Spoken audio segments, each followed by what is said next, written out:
Hello everyone, welcome to my channel college study. आज हम class 10th का subject science 1 के lesson number 4 effects of electric current का unsolved numerical study करने वाले हैं। आपकी टेक्स्ट बुक में पेज नंबर 61 में अनसॉल्व्ड न्यूमेरिकल्स दिए गए हैं। 4 अनसॉल्व्ड न्यूमेरिकल्स हैं, वो हम इस लेक्चर में कवर करने वाले हैं। तो इस लेक्चर को ध्यान से देखिएगा। इस लेक्चर को पूरा देखने के बाद आपको इन 4 क्वेश्चंस में और इनके जैसे क्वेश्चंस में कोई भी डाउट नहीं होने वाला है। तो चलिए शुरू करते हैं। Heat energy is being produced in a resistance in a circuit at the rate of 100 वाट। मतलब यहाँ पर 100 वाट का हीट जनरेट हो रहा है। अच्छा, यहाँ पे देखो, जब भी ये जो कैपिटल W आपको दिखे किसी भी नंबर के यूनिट में, कैपिटल W मतलब वाट दिखे, तो वो किसका यूनिट है, किसका वैल्यू है? वो पावर का वैल्यू है, क्योंकि पावर का यूनिट वाट होता है। पावर का यूनिट क्या होता है? वाट होता है। ठीक है, तो यहाँ पर P इज इक्वल्स टू क्या हो जाएगा? 100 वाट हो जाएगा। P इज इक्वल्स टू 100 वाट होगा, क्योंकि W जो है वाट होता है और उसका यूनिट, इसका यूनिट है, ये किसके लिए यूज़ किया जाता है? पावर के लिए यूज़ किया जाता है। अच्छा, इसका सिंबल क्या है? Capital W। अच्छा, the current of 3 ampere. Current कितना है? 3 एम्पियर। करंट को किससे रिप्रेजेंट करते हैं? I से रिप्रेजेंट करते हैं, और करंट का यूनिट क्या है? Ampere, capital A। Is flowing in the circuit, what must be the value of the resistance. Resistance का सिंबल क्या होता है? Capital R। रेजिस्टेंस का सिंबल क्या होता है? Capital R। तो क्वेश्चन में हमें क्या क्या दिया हुआ है? देखो, क्वेश्चन में हमको एक पावर दी हुई है, P is equals to 100 capital W, okay, और हमें करंट दिया गया है 3 एम्पियर का। 3 एम्पियर करंट दिया, A मतलब एम्पियर, 3 एम्पियर करंट दिया गया है, और हमसे क्या पूछा गया है? हमसे रेजिस्टेंस पूछा गया है। ठीक है, तो हम क्या लिखेंगे? Solution data is equals to power is equals to 100 volt. अच्छा, current is equals to 3 ampere, और रेजिस्टेंस हमको फाइंड आउट करना है। तो यहाँ पे एक सीधा सीधा फॉर्मूला है, P is equals to I square R का। P is equals to I square R का। अच्छा, इसमें हमें क्या फाइंड आउट करना है? R फाइंड आउट करना है।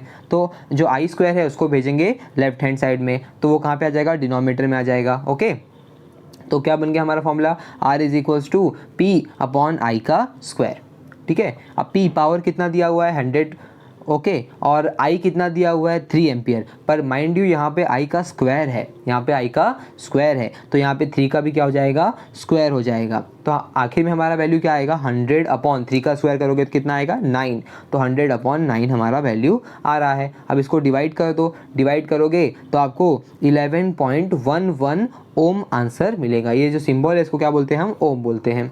ठीक है, चलो यहाँ पे फर्स्ट क्वेश्चन कंप्लीट हो गया। कुछ डाउट रहेगा तो आप कमेंट सेक्शन में ज़रूर कमेंट कीजिएगा, मैं ज़रूर उसे सॉल्व करूँगा। चलो अब नेक्स्ट क्वेश्चन करते हैं, सेकंड वाला। सेकंड क्वेश्चन क्या दिया हुआ है? 2 टंगस्टन बल्ब। टंगस्टन बल्ब क्या होता है? टंगस्टन बल्ब मतलब जो आपका पुराने ज़माने वाला बल्ब होता है, जिसमें कोई येलो कलर का लाइट निकलता है। अभी तो सब LED बल्ब हो गया, इसमें वाइट लाइट निकलता है। पहले ना टंगस्टन बल्ब होते थे, टंगस्टन बल्ब में येलो कलर का लाइट निकलता था, पता ही होगा आप सबको। 2 tungsten bulbs of voltage 100 volt and 60 वाट। मतलब यहाँ पे 2 वाट दिया हुआ है, एक 100 वाट और एक 60 वाट। मतलब दोनों क्या है? पावर है। 2 पावर दिया है आपको, एक P1 100 वाट का और एक P2 60 वाट का। Power work on 220 volt. अच्छा, पावर जो है वो, इसका वोल्टेज, पोटेंशियल डिफरेंस कितना है? पोटेंशियल डिफरेंस वोल्ट कितना है? 220 वोल्ट है, 220 वोल्ट है। ठीक है, if they are connected in parallel. अच्छा, कैसे कनेक्ट किया गया है? उनको पैरेलली कनेक्ट किया गया है। कैसे कनेक्ट किया गया है? पैरेलली कनेक्ट किया गया है। ओके, 2 कॉम्बिनेशन होता है, पता है आप लोग को, सब पहले से 9th में सिखाया भी होगा। 2 तरह के कॉम्बिनेशन होते हैं, एक पैरेलल कॉम्बिनेशन और एक सीरीज कॉम्बिनेशन। तो यहाँ पे कौन सा कॉम्बिनेशन यूज़ किया गया है? पैरेलल कॉम्बिनेशन यूज़ किया हुआ है। How much current will flow in the main conductor. मतलब कितना करंट फ्लो होगा यहाँ पे, आपको वो फाइंड आउट करना है। 2 पावर दी गई हैं, एक पोटेंशियल डिफरेंस दिया गया है, आपसे करंट पूछा है, आपको यहाँ पे करंट फाइंड आउट करना है। ठीक है, तो पहले क्या करो? पहले आप ये जो 2 पावर दिया हुआ है P1 P2 करके, इसको पहले प्लस कर लो, टोटल पावर निकालो। टोटल पावर कितना है वो फाइंड आउट करो। पहले क्या फाइंड आउट करेंगे? टोटल पावर फाइंड आउट करेंगे। तो total power is equals to P1 plus P2। Total power is equals to क्या हो जाएगा? P1 प्लस P2 हो जाएगा। तो क्या हो गया? P1 कितना आया? 100, P2 कितना आया? 60। 100 प्लस 60 160 वाट हमारा आंसर आ गया टोटल पावर का। ओके उसके बाद क्या करेंगे, हम फॉर्मूला यूज़ करेंगे। क्या फॉर्मूला है, P is equals to V I. Formula क्या है, P is equals to V I. Formula क्या है, P is equals to V I. P क्या है इसमें, पावर, V क्या है, पोटेंशियल डिफरेंस, I क्या है, करंट। ठीक है, हमें चाहिए क्या, I चाहिए, तो पोटेंशियल डिफरेंस के V को भेजो लेफ्ट साइड में, तो लेफ्ट साइड में जाकर क्या हो जाएगा, वो डिनोमिनेटर में चला जाएगा, मतलब डिवाइड में चला जाएगा। तो आखिर में हम वैल्यू पुट करते हैं, I is equals to P, power कितना आया था, टोटल पावर, हाँ यहाँ पे टोटल पावर पूछ रहा है वो, तो कितना आया 160। अच्छा V पोटेंशियल डिफरेंस कितना आया, क्वेश्चन में कितना दिया हुआ है पोटेंशियल डिफरेंस 220। अब देखो यहाँ पे 0 0 कैंसिल हो जाएगा, 2 से डिवाइड कर दो, 8/11 आ जाएगा। 8/11 को फिर से डिवाइड कर दो, आपको क्या मिलेगा, 0.72 एम्पियर। क्या मिल जाएगा, 0.72 एम्पियर। तो आखिर में क्या लिखेंगे, the current flowing in the main circuit is 0.72 ampere. ठीक है, अगर कुछ डाउट होगा तो कमेंट सेक्शन में ज़रूर कमेंट करिएगा। चलो अब थर्ड क्वेश्चन करते हैं, who will spend more electrical energy. दो आपको इक्विपमेंट्स दिए गए हैं, दो डिवाइसेस दिए गए हैं, उसमें से किस में ज़्यादा इलेक्ट्रिसिटी लगेगी ये आपको बताना है। मतलब समझो आपके घर में यहाँ पे क्या दिया है, टीवी और हीटर दिया हुआ है। ठीक है, आपके घर में दो चीज़ें लगी हुई हैं, एक टीवी लगा हुआ है और एक हीटर लगा हुआ है। ठीक है, आपके घर में दो चीज़ें लगी हुई हैं, एक टीवी और एक हीटर। अब आपको बताना है कि ज़्यादा इलेक्ट्रिसिटी किस में खर्चा हो रहा है, टीवी में खर्चा हो रहा है कि हीटर में खर्चा हो रहा है। समझ में आ रहा है क्या, आपके घर में दो चीज़ें लगी हुई हैं, टीवी भी लगा हुआ है और हीटर भी लगा हुआ है, और टीवी और हीटर में से आपको बताना है कि किस में ज़्यादा इलेक्ट्रिसिटी खर्चा होगा। अब कुछ बच्चे सोचेंगे, कॉमन सेंस लगाएंगे कि सर टीवी में कम इलेक्ट्रिसिटी खर्चा होगा और हीटर में ज़्यादा इलेक्ट्रिसिटी खर्चा होगा, क्योंकि वो हीटर है, हीट करेगा सर। पर यहाँ पर देखो टाइम का ड्यूरेशन भी तो अलग अलग है, टीवी को 30 मिनट चलाया जा रहा है और हीटर को 20 मिनट चलाया जा रहा है। देखो, who will spend more electrical energy, 50 watt TV set in 30 minutes. TV कितना दिन चल रही, कितना टाइम चल रही है, 30 मिनट के लिए। अच्छा, और 60 वाट हीटर इन 20 मिनट्स। हीटर कितना टाइम के लिए चल रहा है, हीटर कितने टाइम के लिए चल रहा है, 20 मिनट्स के लिए हीटर चल रहा है। टीवी कितने मिनट के लिए चल रहा है, 30 मिनट के चल रहा है। आप सोचो क्या आएगा, क्योंकि टाइम ड्यूरेशन भी तो चेंज कर दिया, टाइम थोड़ी सेम रखा है, एक 30 मिनट के लिए चल रहा है, एक 20 मिनट के लिए चल रहा है। ठीक है, तो अब इसका आंसर हमको फाइंड आउट करना है। तो हमें क्या करना पड़ेगा, इंडिविजुअली कैलकुलेट करना पड़ेगा कि किस में ज़्यादा इलेक्ट्रिसिटी खर्चा होगा। पहले टीवी का, फिर हीटर का, फिर दोनों में कंपेयर करेंगे, फिर आंसर आ जाएगा। तो डेटा क्या दिया हुआ है, P1 पावर, टीवी का हम लोग टीवी के लिए 1 यूज़ करेंगे और हीटर के लिए 2 यूज़ करेंगे। ठीक है, तो P1 मतलब टीवी का पावर कितना है, 60 वाट। अच्छा, टाइम कितने लिए यूज़ कर रहा है T1, 30 मिनट्स के लिए यूज़ हो रहा है।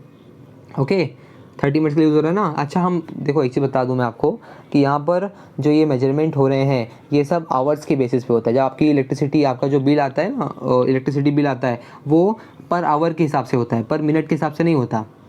कभी भी देखोगे तो इलेक्ट्रिसिटी कंजम्पशन जो होता है वो पर आवर के लिए होता है, पर मिनट के लिए नहीं होता। इसका मतलब है आपका जो वैल्यू दिया है 30 मिनट्स का, इसको आपको आवर में कन्वर्ट करना पड़ेगा। ठीक है, तो 30 मिनट को जब आवर में कन्वर्ट करेंगे तो क्या करेंगे, डिवाइड बाय 60 कर देंगे। क्यों, क्योंकि एक घंटे में 60 मिनट होता है। ठीक है, चलो आगे बढ़ते हैं। P2 कितना है, पावर्स इन सेकेंड हीटर कितना है, 600 वाट। अच्छा, कितने टाइम के लिए चल रहा है वो, 20 मिनट के लिए। मैं फिर से वही बोल रहा हूँ कि यहाँ पर हम आवर में कैलकुलेट करते हैं, जो बिजली विभाग है वो आवर में कैलकुलेट करता है, मिनट में कैलकुलेट नहीं करता। इसलिए आपको मिनट से आवर में कन्वर्ट करना पड़ेगा। जब मिनट से आवर में कन्वर्ट करते हैं तो क्या करते हैं, 60 से डिवाइड कर देते हैं। ठीक है, चलो अब आगे करते हैं। तो इलेक्ट्रिकल एनर्जी यूज्ड का एक फॉर्मूला है, क्या, इलेक्ट्रिकल एनर्जी यूज का फॉर्मूला क्या है, P into T, power into time. Electrical energy use का फॉर्मूला क्या है, P into T, power into time. Electrical energy use का फॉर्मूला क्या है, P into T, power into time. अब इसको कैलकुलेट कर लो, पावर और टाइम को मल्टीप्लाई कर दो, आपको टीवी का इलेक्ट्रिसिटी कंजप्शन आ जाएगा, मतलब टीवी में कितना एनर्जी आ रही है, और हीटर का भी इलेक्ट्रिक कंजप्शन आ जाएगा P इंटू टी करके। तो पहले लिखेंगे टीवी सेट, टीवी सेट में क्या हुआ, P1 इंटू T1 करेंगे। भाई 1 हमने बोला ना, टीवी के लिए 1 यूज़ करोगे, P1 इंटू T1। P1 कितना है 500 इंटू T1 कितना है 30/60।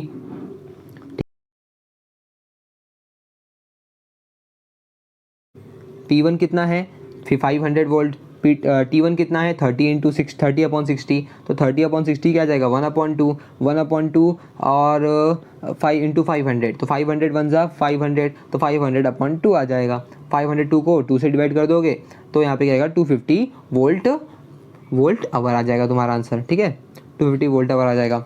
अब इसके बाद हमने क्या किया, अब हमें हीटर का निकालना वैल्यू, हीटर का भी तो वैल्यू चाहिए रहेगा ना, हीटर में कितना इलेक्ट्रिसिटी जा रही है। तो हीटर के लिए P2 × T2, 2 आपके यूज़ किया क्योंकि हीटर के लिए हम 2 यूज़ कर रहे हैं, टीवी के लिए 1 यूज़ कर रहे हैं, तो P2 × T2, P2 कितना है 600 वोल्ट, अच्छा वोट, और T2 कितना है 20/60, 20/60 कट करोगे तो उसको फिर बाद में 60 से मल्टीप्लाई कर देना, तो कुछ 20/60 करोगे तो 1/3 आएगा, 1/3 × 600, तो कितना आ जाएगा 200 वोल्ट आवर आ जाएगा। आप खुद ही कंपेयर कर लो कि टीवी में ज़्यादा एनर्जी लगी कि हीटर में ज़्यादा एनर्जी लगी। टीवी में कितनी एनर्जी लग रही थी 250, हीटर में कितनी लग रही है 200, ठीक है, तो किस में ज़्यादा लग रही है, ऑब्वियस सी बात है टीवी में ज़्यादा लग रही है, तो हम लिखेंगे the TV set will spend more electrical energy than the heater, TV में ज़्यादा इलेक्ट्रिकल एनर्जी लग रही है than the heater as compare to heater. चलो अब क्वेश्चन नंबर 4 करते हैं, ये हमारा लास्ट क्वेश्चन है अनसॉल्व्ड एग्जाम्पल्स का जो आपकी एक्सरसाइज में दिया हुआ है चैप्टर नंबर 4 के। चलो शुरू करते हैं। An electrical iron of 1100 volt, iron पता है क्या, प्रेस वो जो हम लोग इस्त्री करते हैं वो, ठीक है, an electrical iron of 1100 what is operated for 2 hours daily, मतलब 2 घंटे डेली यूज़ होता है वो, ठीक है। What will be the electrical consumption expense, मतलब इस आयरन की वजह से, इस इस्त्री की वजह से कितना इलेक्ट्रिकल खर्चा आ रहा है, मतलब बिजली का बिल कितना बढ़ रहा है आयरन की वजह से, आपको बताना है, ठीक है। For that in month of April, April के मंथ में ये जो इस्त्री चल रही है 2 घंटा रोज की, इसकी वजह से कितना बिजली का बिल आता होगा, ये पूछ रहा है आपसे, समझ में आया। इस्त्री की वजह से बिजली का बिल कितना बढ़ रहा है वो पूछ रहा है वो। अच्छा पावर दिया हुआ है इस्त्री का कितना 1100 वाट, कितने घंटे चल रही है 2 घंटे चल रही है। अच्छा इस बार कन्वर्ट नहीं करना पड़ेगा, पहले से 2 घंटे में दिया हुआ है। अच्छा बस एक चीज़ का मेरे को डाउट है कि उसमें दर कितना लग रहा है। देखो बिजली का बिल का ना एक रेट होता है कि इतना यूनिट लगेगा तो इतना रुपये लगेगा, इतना यूनिट पे इतना मतलब पर यूनिट पे ऐसा चार्ज होता है। तो यहाँ पे शायद दिया हुआ है the electric company charges 5 rupees per unit of energy, मतलब इलेक्ट्रिक कंपनी कितना रुपये चार्ज करेगी, 1 यूनिट एनर्जी पे 5 रुपये चार्ज करेगी, ठीक है, 1 यूनिट पे 5 रुपये, 1 यूनिट पे कितना रुपये 5 रुपये, 1 यूनिट पे कितना रुपये चार्ज करती है 5 रुपये चार्ज करती है। अब आपको देखना है कि इस्त्री पे कितना रुपये लग रहा है, तो सॉल्यूशन डाटा कितना है, पावर कितना है 1100 वाट, टाइम 2 घंटे चल रहा है ना, और पूरे अप्रैल के महीने में चल रहा है, तो 2 घंटे रोज के, अच्छा अप्रैल में कितना दिन होता है 30 दिन होता है, तो 2 घंटे रोज के 30 दिन चलेगा, तो 2 × 30 कितना आ गया 60 आवर्स चल रहा है ये। अच्छा रेट कितना है 5 rupees per unit energy, expense निकालना है, ठीक है। तो पहले हमें यूनिट निकालने का फॉर्मूला मालूम होना चाहिए, N = P × T upon 1000 volt hour पर यूनिट, मतलब डिवाइड बाय 1000, ठीक है। नंबर ऑफ यूनिट निकालने का फॉर्मूला है पावर × टाइम डिवाइड बाय 1000, तो पावर कितना दिया हुआ है 1100 इंटू टाइम कितना दिया हुआ है 60 आवर डिवाइड बाय 1000, तो 0 से 0 कैंसिल, 0 से 0 कैंसिल, और फिर यहाँ पे कट हो जाएगा, तो यहाँ पे कितना आएगा 66 यूनिट्स आ जाएगा, कितना आ जाएगा 66 यूनिट्स आ जाएगा। अब हमें क्या निकालना है खर्चा, ये इतना रुपये इलेक्ट्रिक कैसे लगेगा, इतना यूनिट्स ये जो आयरन यूज़ कर रहे हैं इसके कैसे लगेगा, यूनिट पर चार्ज कितना लगेगा वो देखना पड़ेगा ना। तो इलेक्ट्रिकल कंजप्शन एक्सपेंस कितना लगेगा, कितना यूनिट यूज़ कर रहे हो 66 यूनिट यूज़ कर रहे हो। अच्छा 1 यूनिट पे कितना रुपये लग रहा है 5 रुपये लग रहा है, मतलब तुम कितना यूनिट यूज़ कर रहे हो 66, 1 यूनिट पे कितना रुपये 5 रुपये, तो दोनों को मल्टीप्लाई कर दो 66 × 5, तो आपको आयरन की वजह से कितना रुपये एक्सपेंस करना पड़ रहा है 330 रुपीज़ एक्सपेंस करना पड़ रहा है, मतलब आयरन की वजह से कितना रुपये खर्चा हो रहा है 330 रुपये खर्चा हो रहा है। Hope you like this video, अगर ये वीडियो अच्छा लगा हो तो फ्रेंड्स के साथ शेयर कीजिएगा और चैनल को सब्सक्राइब कर लीजिएगा। अगले लेक्चर में हम नेक्स्ट लेसन के न्यूमेरिकल स्टडी करने वाले हैं। Okay, thank you.